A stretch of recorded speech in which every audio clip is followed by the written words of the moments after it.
¿Verdad o fobias? Un podcast de la Asociación Marroquí para la Integración de los Inmigrantes. Hola a todos y a todas. Un día más os damos la bienvenida al podcast de Verdad o Fobias. Como ya sabéis, aquí hablamos de islamofobia, racismo y muchos temas más. Queremos ir avanzando para poder aprender, así que siempre os vamos a traer una invitada que nos pueda enseñar más. Hoy tenemos como invitada a Cintia Salerno, la abogada de la Asociación Marroquí. Hoy Cintia nos va a hablar de un tema muy interesante, que son los derechos que tienen las personas cuando van a denunciar. La primera pregunta es, ¿por qué es importante que conozcan todas las personas inmigrantes los derechos que tienen? Bueno, Patri, es muy importante que las personas conozcan los derechos que tienen, los derechos que le incumben no solamente a la hora de denunciar, sino también todos los derechos que corresponden al momento del procedimiento judicial. Si una persona conoce los derechos que tiene, eso le va a permitir el día de mañana poder exigirlo. ¿Qué pasa si yo soy víctima y me acerco a una autoridad policial o una autoridad judicial sin saber cuáles son mis derechos? Eso permite que la autoridad correspondiente haga uso en forma discrecional del ejercicio de esos derechos. Y si esa discrecionalidad, la sumamos al menor esfuerzo que existe muchas veces por parte de las autoridades, conlleva a un detrimento de los derechos de las personas damnificadas. Por eso es muy importante que los conozcan.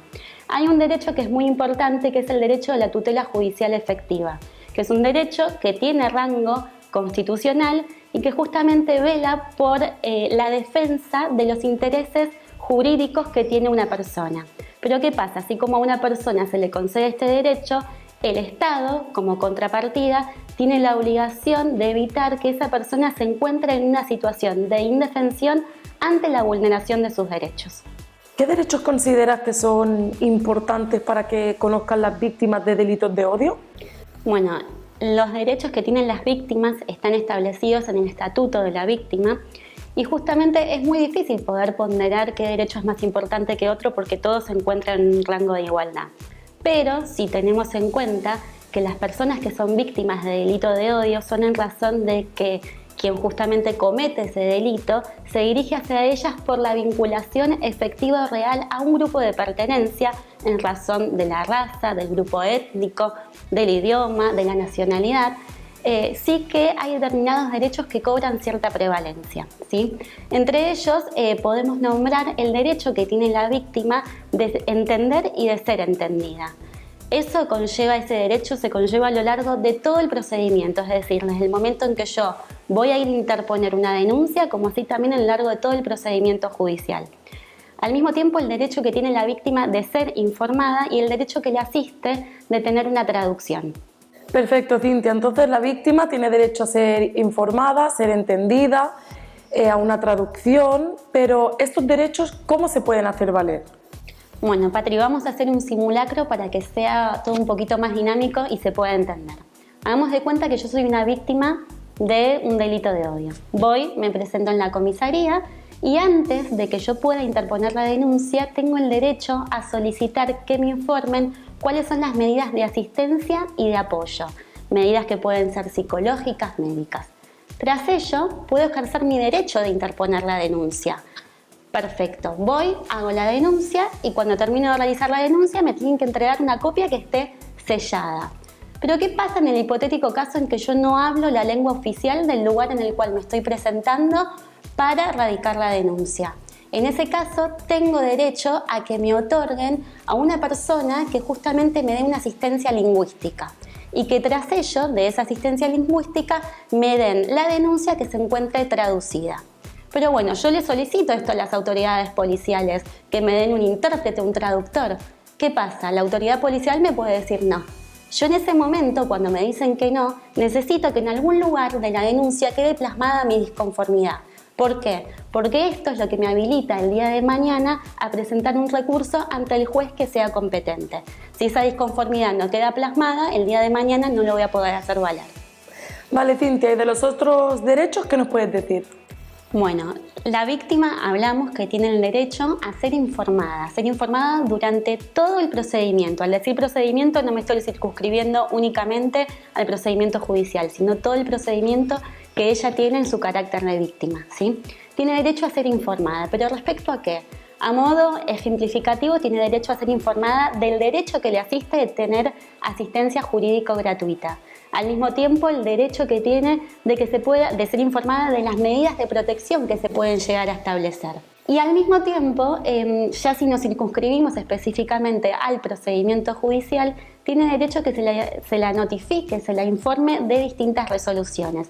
A modo ejemplificativo, por ejemplo, la resolución que pone fin al procedimiento o aquellas resoluciones que establecen una medida cautelar.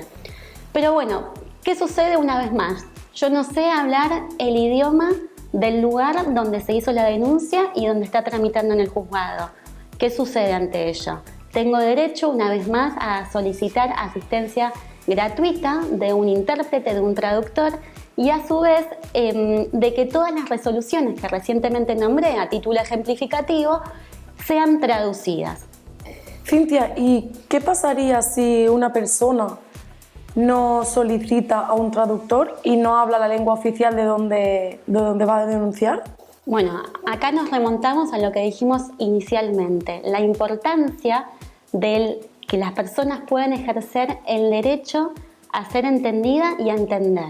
Es decir, que esto va ligado con la comunicación. Es muy importante que entre la persona damnificada y la administración, en término amplio, hablando de la policía y de los órganos judiciales, pueda existir justamente cierta comunicación. Si no existe esta comunicación, ¿qué va a pasar? La persona no va a poder transmitir correctamente las circunstancias de tiempo, modo, lugar en que habría acontecido el hecho, y tampoco va a poder brindar datos, por ejemplo, si supiera quién fue el agresor, aquellos datos que permitan individualizarlo. Entonces sí que resulta muy importante. Desde el punto de vista de la investigación, si no se hace justamente una denuncia con un traductor y que esté todo esto plasmado, desde el inicio de la investigación se van a acarrear ciertos errores que no va a conllevar al éxito. Y desde otra perspectiva sí sucede que si yo como víctima me presento ante la policía o ante los órganos judiciales justamente para que se me otorgue cierta seguridad, protección, y no comprendo lo que me están diciendo ni tampoco me puedo hacer entender, eso hace que la protección que yo estoy buscando en realidad no exista, sino que por el contrario me sienta más desprotegida, y de esa manera, siendo víctima, no se hace más que revictimizar más a la víctima. Entonces es muy importante que si uno sabe cuáles son sus derechos, se presente ante los órganos pertinentes y los haga valer. Bueno, Cintia, pues muchísimas gracias por venir. No, Patri, gracias. Lo que justamente con estos videos se pretende es animar a la población de que si fue víctima de un delito, en este caso estamos hablando de los delitos de odio, se presente ante las autoridades competentes, puedan denunciar y ejercer de manera correcta sus derechos. Bueno, Cintia, muchísimas gracias, ha sido un placer. Espero que hayáis aprendido mucho en este vídeo como en todos los anteriores. Así que muchísimas gracias por seguirnos.